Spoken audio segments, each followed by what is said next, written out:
twawandikidde bank okuyimiriza ababasayininga ku accounts. Kubaddeko Honorable Nandala, kubaddeko ne Ekanyanga Treasurer.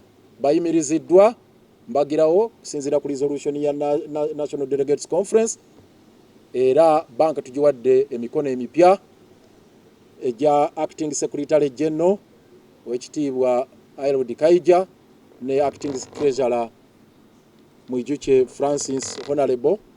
Era nga tutegeeza banks zegendereze okolagana n'abantu abatali ku mikono mituufu abatalina buyinza gajja okukolagana n'abo ensimbi zaabwe bajja kuba baziwadde emikono mukyamu. Era okuva olwaleero basayininga check ne bagireeta ewammwe mu banka zonna gye tulina accounts ne bajjayo sente kajja kubajjuutuka.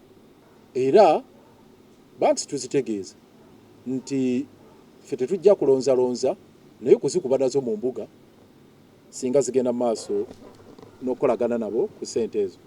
Era chairman nga bagambye ne Electoral Commission twagiwandikidde ng'etteeka lya Political Parties and Organizations Act. Kyetwagala obbakakasa tituli bamalirivu nnyo okulaba nga tulwanirira ssemateeka w'ekibiina. Download the app on App Store or Google Play Store now. Vision Digital Experience, the future of media.